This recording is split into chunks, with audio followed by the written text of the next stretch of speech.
glasses? No. Okay. I'll take them. They look nice. Just kidding. Yeah, my glasses. Okay, good morning to everyone here Morning. and out there.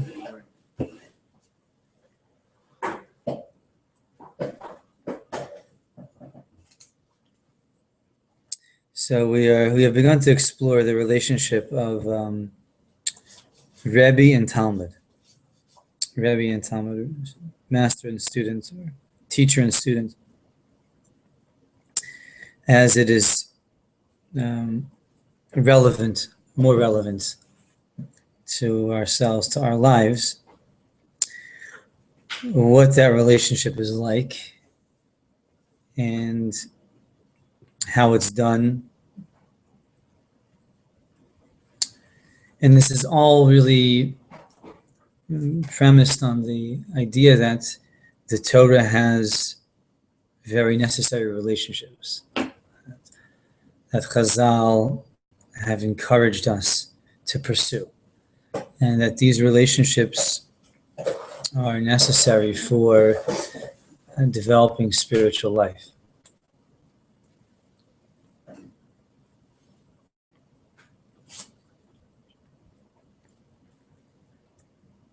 And those relationships is Rebbe and Talmid, as a teacher and a student, and there is Chaverim, friends, and the third is also the Rebbe and Talmid, but here one may be the Rebbe. As in the first, speaking about maybe the Talmud to the Rebbe, the student to the Rebbe, and the latter is being a Rebbe to others. As we find in the Mishnah and Avos, it's V'hamidu Talmidim Harbe, you should establish many students. Or it says, Omi Talmidai Yoser Mikulam, that says, I've learned much from my Rebbeim, and more from my friends, and the most from my students.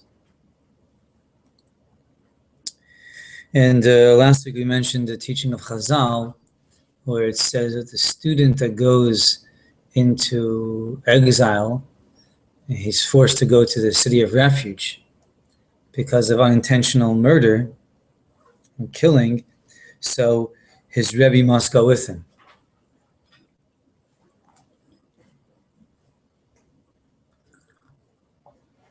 And Gemara says, I think as well, that the Rebbe that does that, the Rebbe that kills unintentionally, his student must go with him. What if the Rebbe has multiple students? Yeah, Goes to that's the what I Rebbe was city, and was then there multiple. There's more Then- back. It's a yeshiva in exile. Do they all go, or does one step up to go with them? Anyone that is a Talmud of that Wow. Rebbe, you would, and the Gemara learns it from the word v'chai, you will live.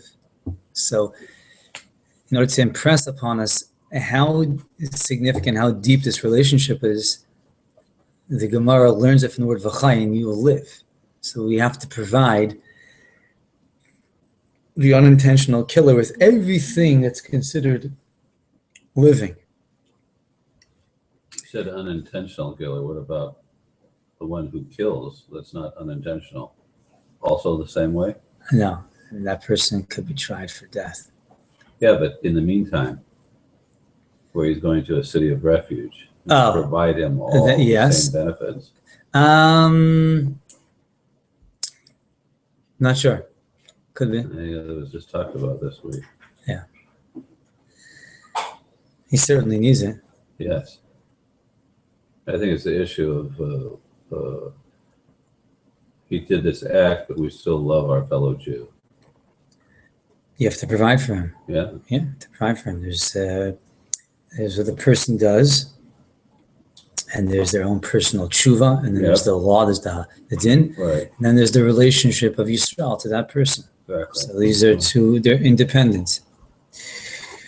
But Chazal learned it from the word v'chai. In other words, that to really be considered living, one would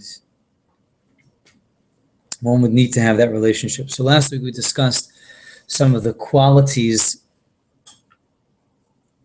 of the Rebbe in this regard. We spoke about the idea of The Rebbe is a spiritual guide, that the person is walking a path,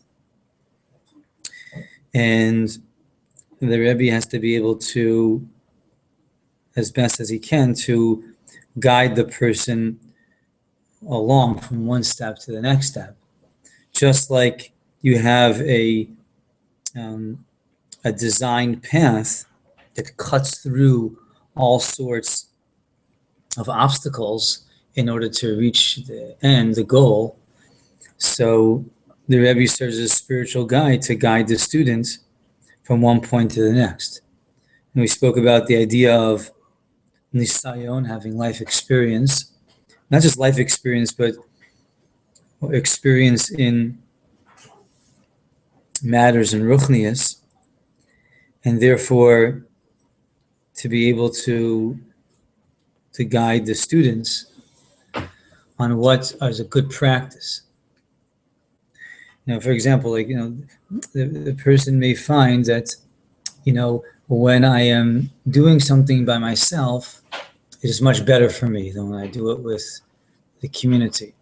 He may find that he davens by himself, so he has much more time to daven, has more kavana, it's maybe a better atmosphere, it's more quiet.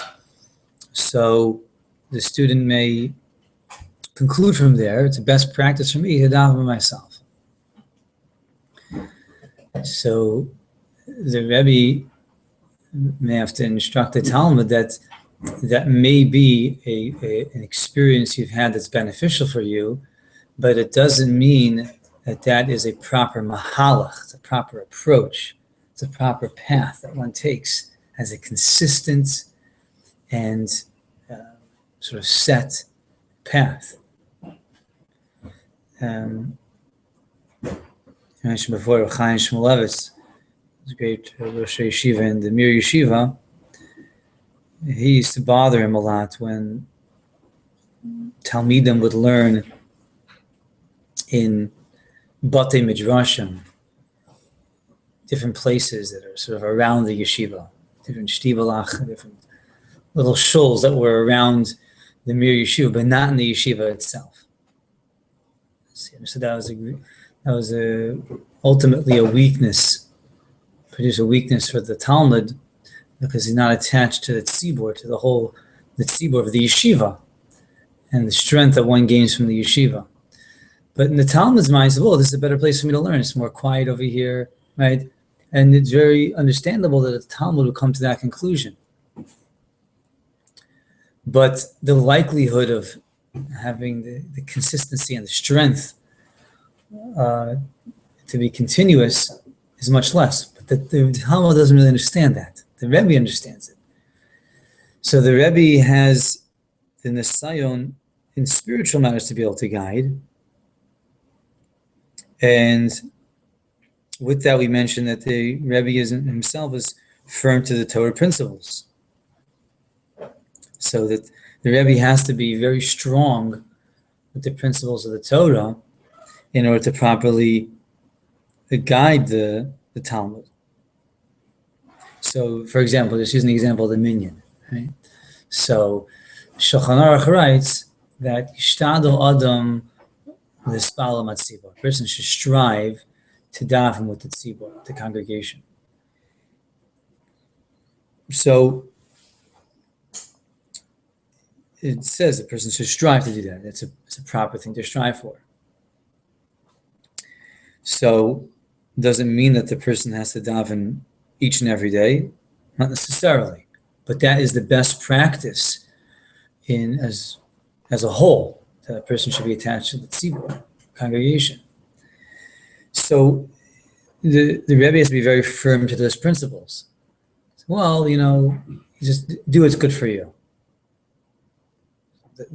So that wouldn't be firm to a Torah principle. Well, you do what works for you, right? Everyone's practice is different, and whatever works for you. That wouldn't be firm to a Torah principle. You may hear that from a master in a different tradition, but we have certain principles that have been established in halacha as well as in hashkafa of what's proper. There could be guidance within that. that could be nuanced for the Talmud. And then we spoke about the idea of that the Rebbe being someone that's understanding and listening to sort of the tendencies of the students and knowing their strengths and weaknesses. Talmud says something, and the Rebbe is paying attention to what the Talmud is sort of inclined toward. Let's say, for example, in terms of their own strength of thinking, like where does their strength of thinking lie within, and where are they inclined to in terms of limud, in terms of learning. So the Rebbe can guide that person to what types of teachings, what types of learning within Talmud Torah is the best place for that person to invest themselves, right? For example, it could be that for one person, investing in learning skills is very important. It could be that another person, it's less important. Let's say a person starting later out in life. So it could be for one person just involved in attaining Torah knowledge is good. But from another person, it's better for that person to actually break their head on learning the basic skills so they can understand for themselves. But that requires a real, more intimate knowledge with every person. Okay.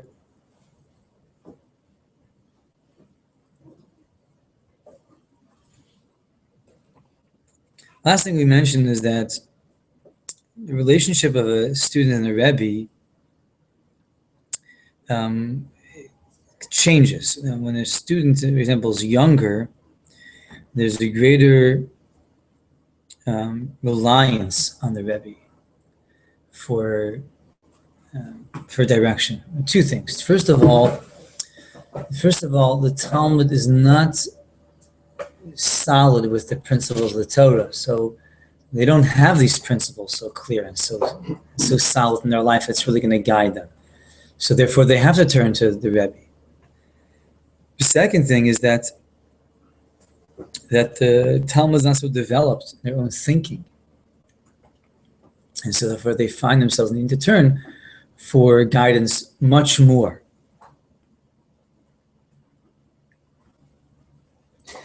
So now I want to speak about it from the other angle, the angle of the Talmud. That's all speaking about from the angle of the Rebbe and the role of the Rebbe and the strength of the Rebbe, but it's important to speak about it from the angle of the Talmud.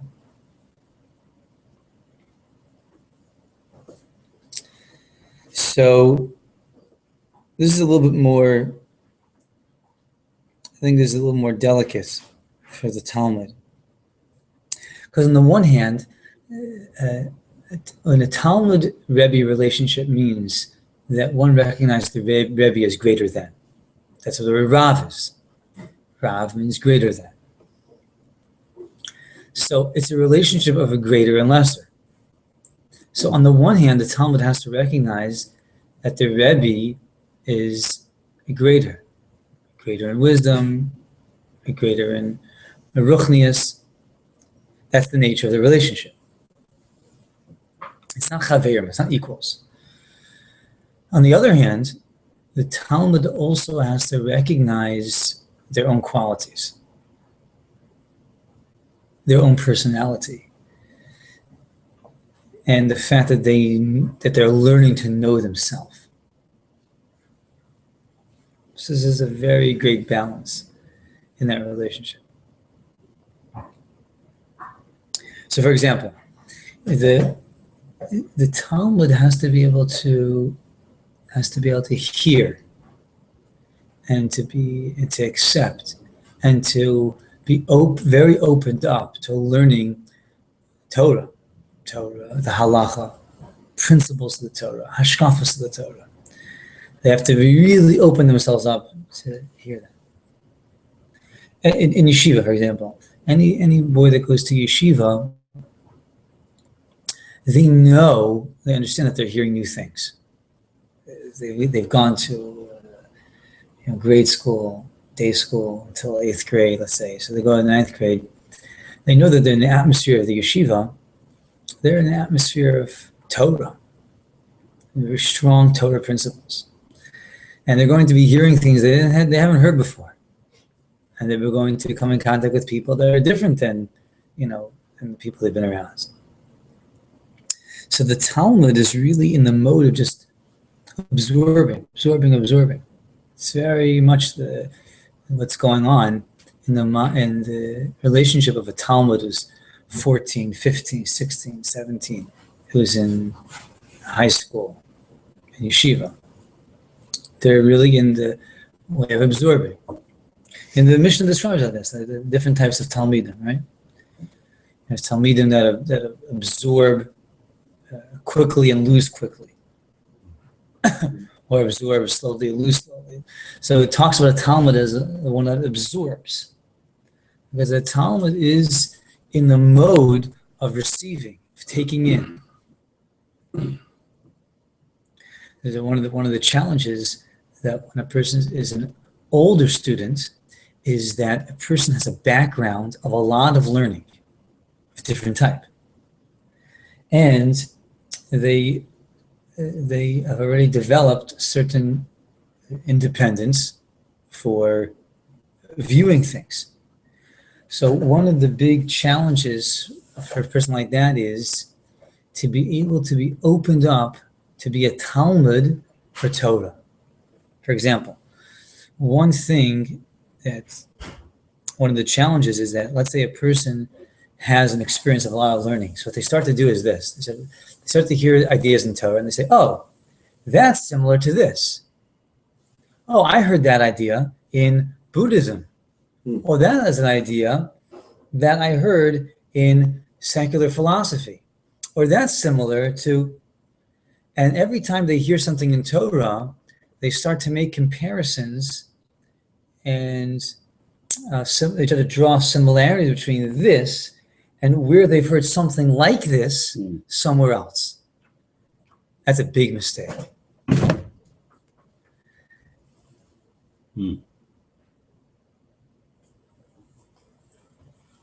So when you start to do that, so then you're not absorbing that idea for what it is. You're not letting it be what it is. You're not giving the chance for that idea to present itself as what it is. And very likely it's not the same thing. Which is not to say there aren't similarities between ideas that you will find here and elsewhere. You may find similar concepts.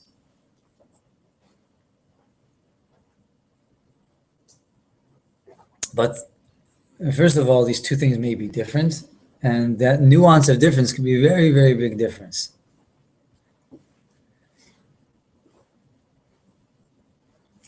Now, on the other hand, the person is coming from a certain background. So what do you do with that? In other words, do you throw it away? Do you toss all of that away? So, well, that's not Torah, so that's not really going to help me over here. That may just sort of disrupt everything. Right? So that's a very big challenge for someone that's acquired a lot of wisdom. So how does a person navigate that?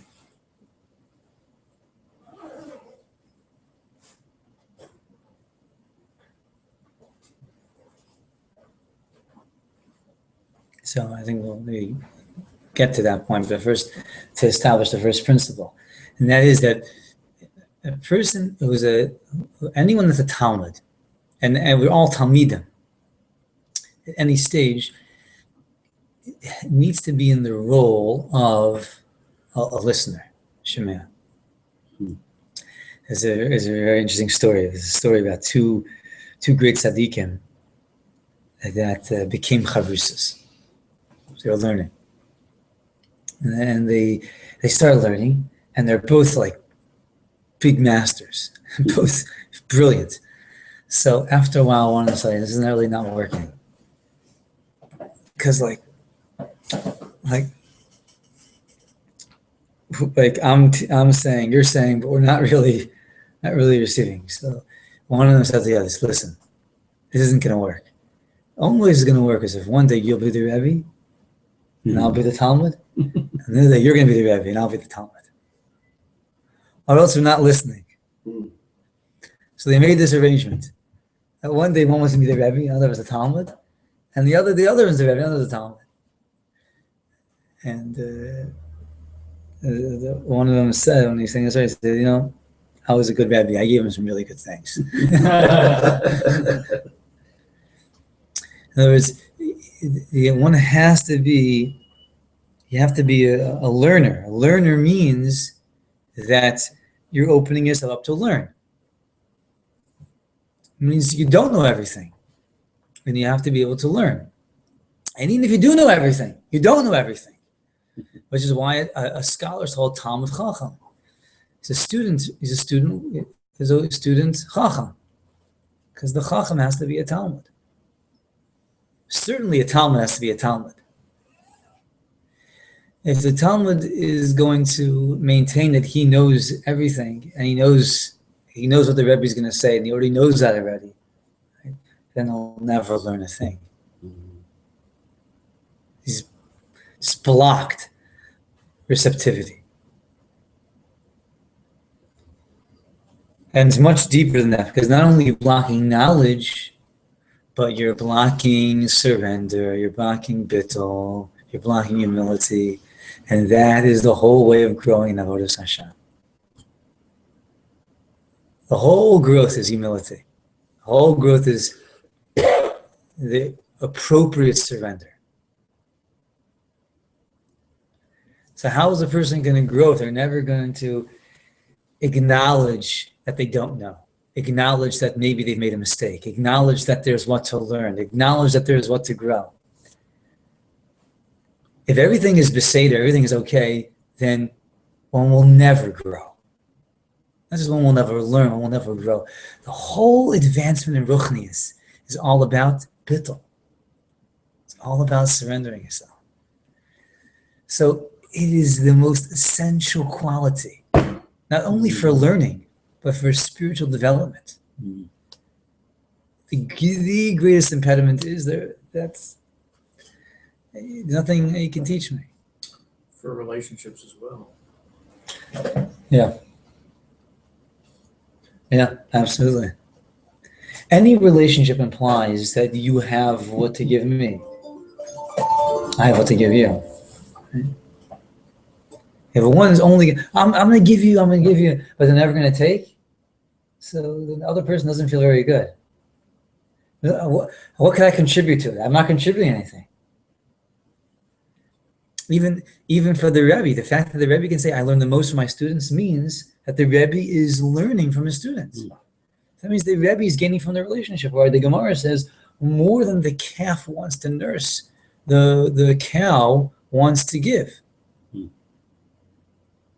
More than the calf wants to nurse, the cow wants to milk. It means that that even in the Rebbe, Talmud relationship, the Rebbe is gaining, is growing. But that's not because then it's not relationship. Relationship means that the two beings are involved with each other in give and take. And even Hashem Yisbarach also is in that role. Rav Nachman is very beautiful teaching. And he says on the pasuk, Ishay reach nichach LaHashem. A carbon is a fire offering. That's reach nichach to Hashem. It's a pleasant aroma to Hashem. So Nachman says that a woman is like in a relationship is like primarily receiving from her husband, and the husband's able to gives to his wife.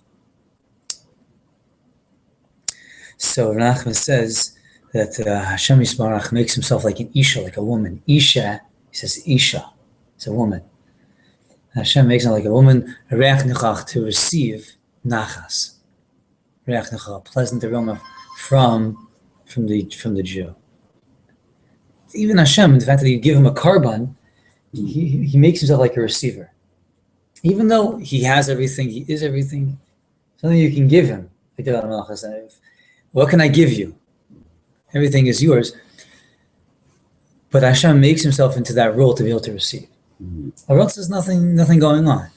If I cannot contribute, then it's not, there's no relationship.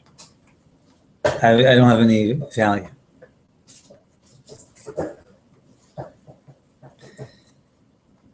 So the most primary quality for a Talmid is to be in the way of a receiver. To acknowledge that they don't know everything, and to acknowledge that they have not mastered everything, and that there's so much for them to grow spiritually.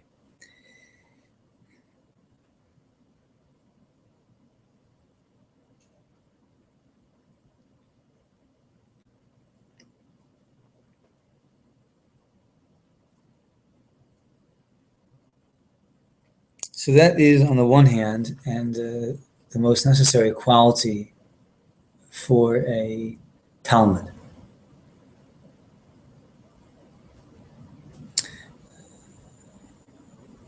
Oh, it was mentioned before. I heard one of Noach Weinberg, Zechron Levracha, Rosh Yeshiva Ishatar, and he gave a hesped eulogy for his brother, Rabbi Yaakov Weinberg, the Rosh Yeshiva in Israel. I was there, and he told over a story when his brother was speaking to him, and he was trying to tell him something, and Rav Noach said that he wasn't accepting it. So his brother said to him, Rav Noach, you're not a shemea. You're not a listener. You're not listening. So the idea of being a shemea, a listener, means that you're opening yourself up to absorb. Right? To listen is not to simply be silent, as they say, There's an expression they say, listening is the pause in the conversation where you wait to say what you want to say. But listening is the quality of absorbing. Shema Yisrael is Yisrael. Listen. Mm-hmm. Be quiet for a moment and open yourself up to accept that Hashem Elokeinu Hashem Echad. So to be a shemea, to be a listener, means you have to be in the mode of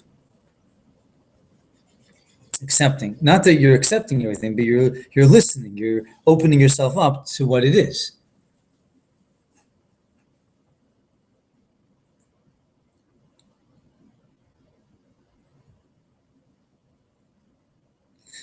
On the other hand, the Talmud has to be very, very careful that they don't lose themselves.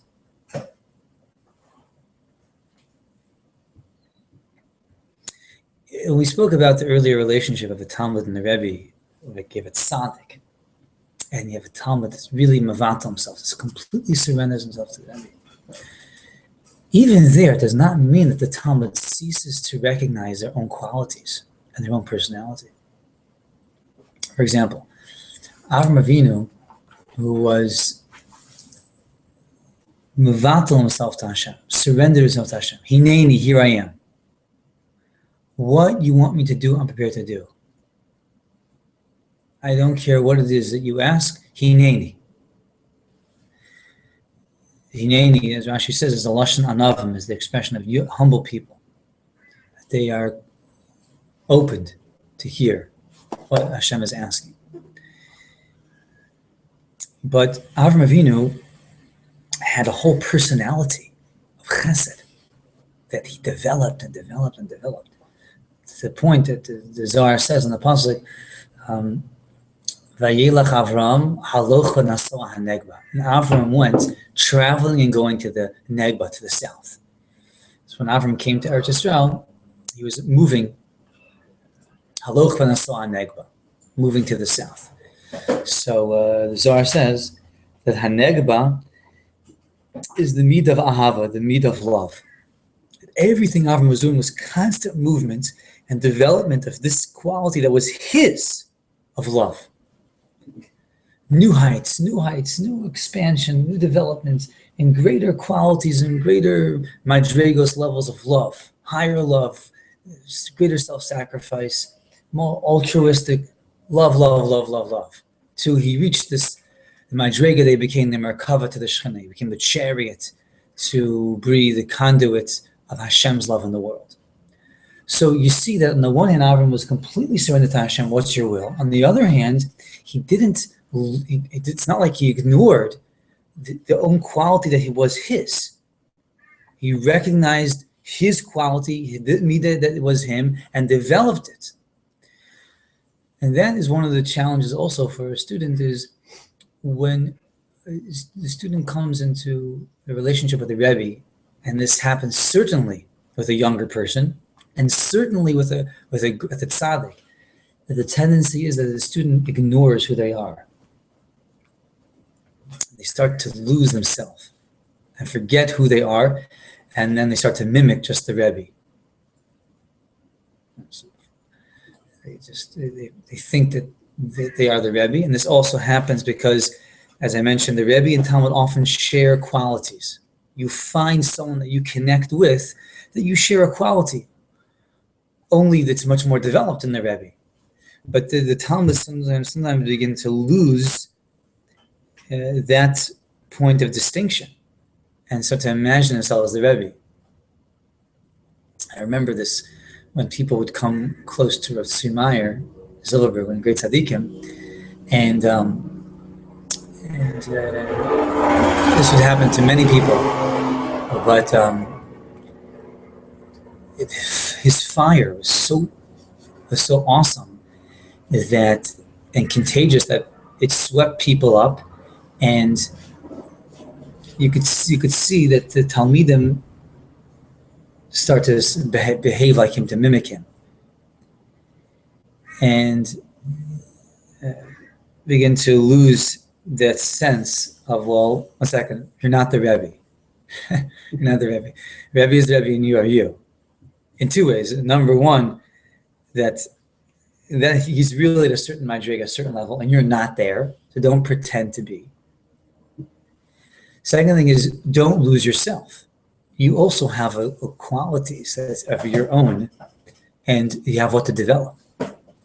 Like the story I mentioned from Abunim, the person that finds that dreams of the treasure in Prague, right, and goes off there, only to realize that the treasure is back in his backyard. So there's a very fine balance that the Talmud learns and finds someone that they really connect with, but they're absorbing and they're listening and they're students, but they don't forget their own qualities. Just the opposite. They find within the Rebbe the person that's able to help them dig and to develop and to discover and to develop and to expand their own quality. So that is one of those delicate points, especially as I find in younger people, that start to blur that distinction between the Rebbe and the Talmud, and begin to lose themselves. And ultimately, every neshama has its own qualities, and Hashem wants that neshama. Like one of the Bali Musar said, he said, if I had the brain of this tzaddik and I had the heart of this tzaddik, then I would be somebody. And the Rebbe said, no, with your brain and with your heart. And that also happens. And then as a person, it breeds a certain feeling of, I wish I was that. I wish I had that. This person really has this quality. And this also happens all the time. The person comes close to a certain quality and says, I wish I had that, but I don't have it. And that leads to certain frustration. Only I was like that. And a person must catch themselves and say, you have qualities. You have your own qualities. The Rebbe has his own qualities. It could be that the Rebbe has developed it. Good, so you should develop your qualities. You have to learn from the Rebbe to develop your qualities. Develop it. Indeed, it's just potential, or it's slightly developed potential. This is much more. But you have your own.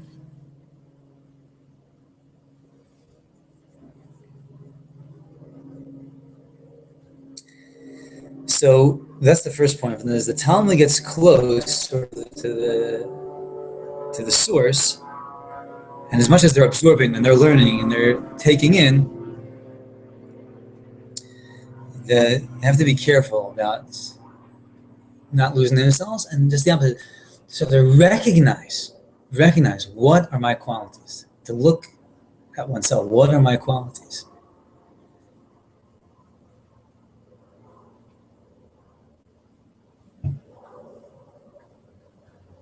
And this is so essential because this is this can be very lost. A person gets very, especially an older person, you're very busy with life, and between work and just living the Jewish life, a person does not really introspect to realize what are the essential qualities that are here. If one finds a tzaddik, then what you're looking at is a person that has developed certain qualities. So that's what I need to do. I have certain qualities and they have to be developed. But it needs the recognition of the self. As one of my Rebbe used to say, quoting the Greek philosophers, know thyself. He held that was consistent with the Torah. And that's true for the Talmud. You have to know yourself. Okay, so we'll hold it over here for today. Good day and a good week. Thank you.